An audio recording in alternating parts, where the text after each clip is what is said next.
Welcome, everybody, to the Steps to Soul podcast. Today, we're talking about the shortfalls of AI in business valuations. We're going to cover a whole range of topics from how AI is used to do a business valuation, the shortfalls of it, and the limitations of what AI really can do and the promises that people are making with it that maybe aren't true. I'm your host, Brandon Bourgeois, with my co host, Chris Sater. Let's get started. Let's get it. All right, Chris. So, we've seen this growing trend of AI being promoted as, get your business valuation done in seconds. You and I know there's a lot of factors. We've talked about multiples on the previous podcast and financing issues that go into how you value a business. But maybe talk about your experience so far with how you've seen AI and valuation start to kind of enter the market. Yeah, I'm been getting several emails, companies reaching out saying that they wanted to do it this way. I don't think I've really tried it out as far as implementing. From what I understand, you're going to plug in all your financials. It's going to spit something out. Even our own CRM system, right? Tupelo is advertising that right now. I'm just leery of the shortfalls, right? That's what we're talking about today, and maybe it can compensate for those by some add-ons, or maybe the broker plugging in some features about that company that AI needs to know. But yeah, getting a lot of emails, getting a lot of response that this is kind of where things are headed, and I'm just not quite sure that we're ready for it yet. I agree. There is some value in it, don't get me wrong. And there's been systems in the past like Value Builder and other programs that pull from market comps and Sure. are able to give us some good breakouts. But a lot of what's on the business is, and we always stress this, is you have to really understand what makes buyers tick in buying a business. AI is great at reading thousands of reports faster than we can on multiples. How many examples can it pull from? But those are all broker entered. Those are all specifically niche categorized and sold by a broker who understood that business and understood the ad backs, understood the financial questions that you need to input the data. Some of the models I've seen lately, they want just revenue, your industry, and roughly your role. That's not near enough to give you a really good valuation. That might give you a ballpark, sure. We're not debating that. But if you want to get an accurate price to go to market and really be prepared to sell appropriately, I think that's really someone you should be talking to someone like us. Don't just rely solely on AI, because some of the market trends that AI is pulling from, there could be a 90% buyout for $2 million, the company valued at $2.25 million, but AI is not going to recognize that when it's pulling the data. What was that company really worth? And they may be shortchanging you. That's something you have to consider. Was there a rollover consideration of equity? Was there a strategic buyout down the road that wasn't priced into it? A seller finance note? We could go on down the list of contingencies we've dealt with our deals that's not going to pick up on and highlight that brings value and total consideration to a seller and to a buyer. And although AI has got, speed on its side, it seems easy to quote use, quotation marks over here. You got to be careful because it only is good as what you prompt it to do. It's not going to think outside the box. And that's where most deals and multiples are really hardcore tuned in. We might know HVAC sell for what, Chris, on under 500 SDE, 2 to 3 times. But man, if you've got an absentee owner HVAC versus a fully full in, all in everyday owner, that's a different multiple. AI is not going to know that. Yeah, no, and I think one of the biggest thing is AI is going to miss if it doesn't have detailed information is customer concentration, right? I mean, I had a business a couple of years ago, 88% revenue was with 3 customers. If I just plugged in the numbers, it may have given me a 5, 6, even 7 times multiple. But knowing that customer concentration was such a huge risk, and knowing I've talked to so many buyers, that just lowers your multiple, because one of those customers goes away, that the buyer sees that as a huge risk. Not saying you can't still get a 5 and 6, but there's going to have to be some criteria built around that deal that AI is not going to recognize. Absolutely. And we were just talking on the phone a little while ago about goodwill, and you asked it to give you a goodwill or brand evaluation metric. And still, even when you explained it to me, I look at that and go, how do you really put a number on that through AI? Right. AI can't see the unseen. It can't see the blue sky, for lack of a better word. Yeah, and I typed that into ChatGPT exactly, asking if it accounts for brand, just to ask it the question.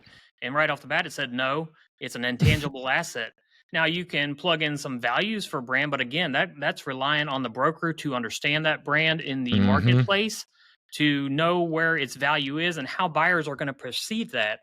So yeah, if the broker's got the inputs, then AI can take something and do something with it. It's probably going to put a premium price on it for a large brand, very corporate type role in the business. Hmm. But yeah, it's got its shortfalls, right? That's what we're talking about today, and that's a shortfall, is that it doesn't recognize that without some input from the broker.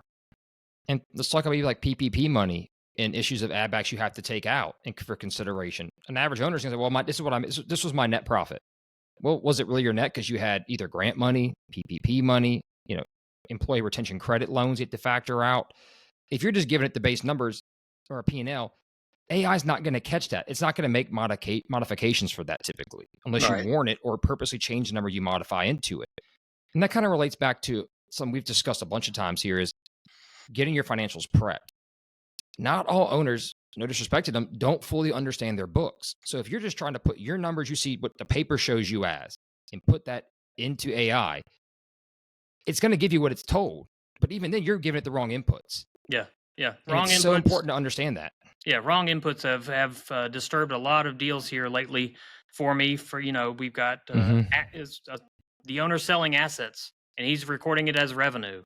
Or we've got something that happened the previous year, but it got recorded in the next year, $250,000. We're talking about a Hmm. multiple of 4 or 5. That's a million and a half of business value that the buyer is going to Hmm. find when they do a Q of E or even their, in-depth due diligence. I know Yep. you've had a few like that with some things that have gone wrong, and the owner recording revenue in the wrong way on rents and things Yep. like that. So yeah, Absolutely. there's, if you're just plugging in your own numbers into AI looking for that number, yeah, it can give you that ballpark, but it's going to miss some things that brokers know how to look out for, right? Absolutely. And, you know, when we talk about buying and selling a business, it doesn't matter what perceived value is. It's what the fair market can bring to the table to actually acquire the business. And AI is not considering, and I mentioned this earlier on, but they're not even taking into factor what the financing contingencies would be to support for the cash flow to support the debt service. AI is just giving you a quick turnaround number. So many times we have to tell owners we think it may be worth more or it may be worth in this range. But unfortunately, because the way the books are designed, the financing cannot support it. And AI cannot tell you that. Now, can you ask it to run a debt service model on the cash flow? You probably could. And I've tried to get it to do that. It's not perfect. But at the same time, that's where talking to someone like us, working with a preferred lender, as we mentioned for SBA, or a preferred quality conventional lender, you can work around this. Don't think that other groups and banks aren't using AI to get quick analysis. It's great for that purpose. But there are holes in the system. And when I see people, and I warn you, sellers, if you see a random advertisement asking 4 little data points to plug in for an AI valuation, take it for a grain of salt. It's not going to be 100% correct. And you don't want to set expectations and take it to market yourself and then find out everybody's going to beat you up on it. And now you were hoping to be here and now you're really down here. And it sets you off on the wrong foot. We've talked about listings sitting too long on the market at the wrong price. Eventually, the buyer pool that is out there sees it and goes, that's a waste of time. Don't even click on it. Even if they come down, they're not realistic. Yeah, no, absolutely. I want to touch something on what you said that AI will never be able to quantify, is that owner involvement. You briefly Mm-hmm. touched on it, but whether an owner, what if the difference of an owner being absentee or one that's working 60 hours a week? There's no way you can even plug that in and understand, as what we as brokers see from buyers and hear from buyers, of the difference in value that is. That's the Mm-hmm. difference between making an investment and seeing it profit and buying a job. And Yep. when you're talking about a Main Street business, and typically those are $1 million and less, I'm going to call it $2 million and less these days. That's fair. That there are huge, uh, drastic changes in the way those businesses are valued to buyers. Nobody really wants to buy a job unless that's exactly what they're looking for. Most of the buyers I talk to, they're looking in for investments. It's not that they need to be completely absentee, but they really don't want to spend more than probably 10, 20 hours at the most, working on that business, Mm-hmm. especially if they have other businesses they're running. If they're, they got 3 or 4 other businesses and they're looking to add this one, they're not going to be willing to pay a multiple for the same business if it's absentee versus the owner who's working there all day, every day. No, you're absolutely correct. You know, And does AI help them in the future with parts of their business? That's changing the landscape dramatically. We see that coming. Can it help them analyze books for due diligence? I think it can. Have it compare previous P&Ls and balance sheets. But that sweat equity, is a lot of owners call it, that key, like how involved are you time, day to day, week to week, month to month, year to year? That's a very hard number to put a metric on, and that can grossly affect the multiple, as you highlighted. And if you aren't careful and realistically factoring that in, and having talked to a broker who's seen businesses sell in varied sizes, owner involvement, strategic management in place. We talk about owner involvement. What about management involvement? How about key employees? Can AI factor their value? There's some business where that key employee is more important than the owner. How often do we have to see an employment contract to make sure that employee is kept online? Do they offer him a small amount of equity to stay on, or certain raises, benefits, bonus packages, whatever you want to say? AI doesn't see that. And those initial questions on those sheets doesn't factor that in at all. Yeah. Yeah, absolutely. It just scares me that people are going to get too caught up in the quick analysis and not really dive into the real nuts and bolts, because it matters to really know that business. And AI is not doing, for lack of better words, a colonoscopy on the company. It's not doing a real audit. It's just taking some quick numbers and going, oh yeah, you can absolutely get that number. That's a little dangerous. It's a little naive to believe that too. I hope people understand that. Yeah. I'm not beating up on AI, but there is a level here we got to be careful with. Yeah. I didn't care for your medical reference, but I apologize for that.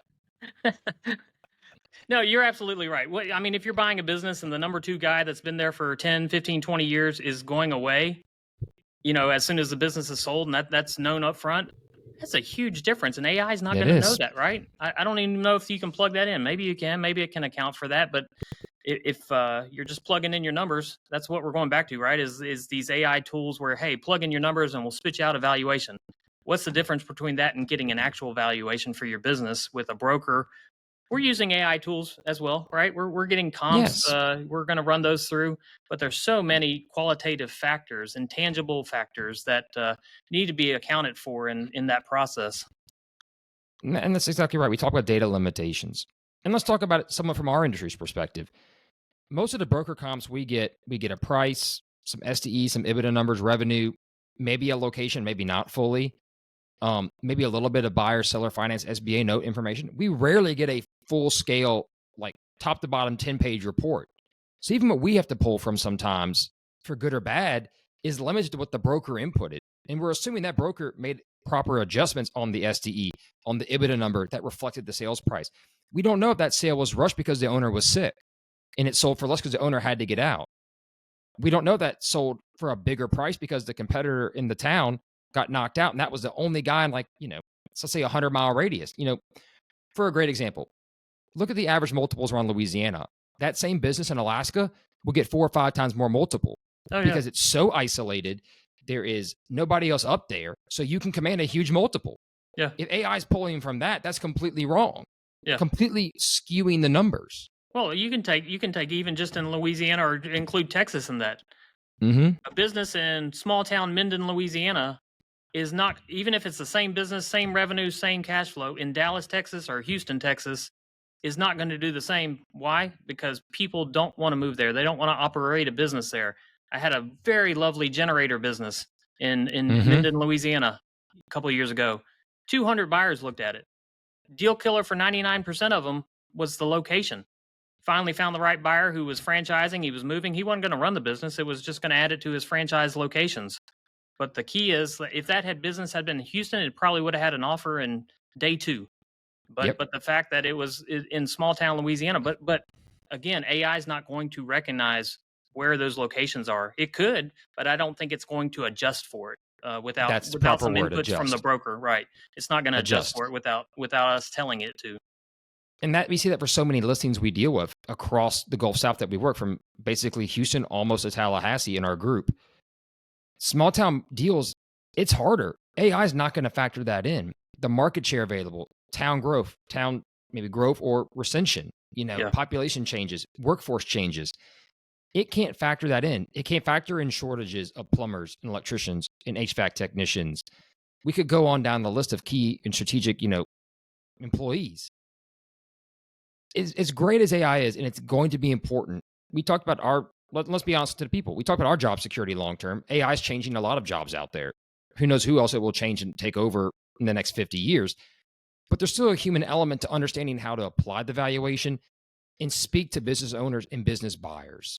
There's still a human element there that matters. And this isn't a job security take here. This is just AI is never going to be able to structure creatively as you or I would for deals. Yeah. I know that. I would bet a lot of money on that. Probably my entire life savings right now on that, because it just doesn't understand people, negotiation, and it doesn't understand how to get creative and rework numbers.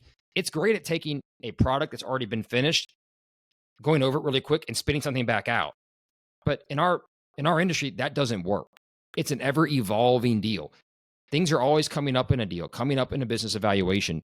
You could start 6 months ago, got a valuation on a company. There could be changes throughout that timeline that we have to readjust the multiple for. There could be customer concentration issues. You lose a customer. There could be a key employee passes away.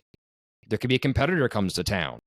You can't just hold firm on these numbers. It's an ever fluid situation, for lack of better words. I skipped some medical terminology this time for you. I appreciate that. Things are changing. The world is changing, and that's okay. We just stress to people, if you get these emails that say, hey, just fill it in, we can give you evaluation real quick.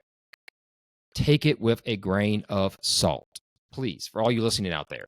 Yeah, and I don't think it factors in industry specific. You and I we're boots on the ground, right? We're in the trenches every day. We understand if things are getting hot. We had HVAC and plumbing roll-ups still happening a little bit, to a degree, but 3 years ago it was really hot. It doesn't factor in that, hey, we can ask a little bit more because these private equity groups, yeah, comps are great, but that's what was happening 5, 10, 15, 20 years ago. It's building up, but we understand this is the time. So maybe the SDE was a 3x, 3 times cash flow, but we know we can get 4 or 5x now because these guys are willing to spend cash and do whatever it takes. So without that element of knowledge, I don't think you're going to get accurate information or an accurate valuation. And that goes back to interest rates as well. Oh, what are the rates right now? What are investments going on? People are saying they're looking at the stock market. It's kind of volatile right now. Right. Where's your money better spent? Could you get more for your business because someone's looking for a more safe investment? Maybe not passive, but like we say, 10, 20 hours a week. There's key employees. Is it better putting your money in this business and getting a long-term return than sitting in your 401k, watching it go up and down 20% in swings? There's a lot of factors that AI just can't quite refine. And I know we've kind of kicked that in the head 100 times today, but we stress that because I think people get too wrapped up in the nuance of the new stuff and don't remember that old school practices have a place for a reason. And there's a reason we've done these techniques for years and years and years, because they work and they get you to the end goal, which is selling your business for the best price you can get. Yeah, absolutely. I think somebody could be leaving a lot of money on the table if they plug in AI and they go to their friend and say, hey, this is what AI said my business is worth, and it could be high, it could be low, but it's not accurate, right? It's not completely accurate because it's got a lot of factors that aren't calculated in that number.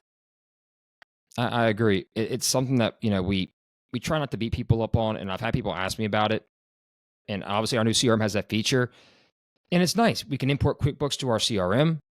It can, from someone's QuickBooks, it can easily give us a quick analysis.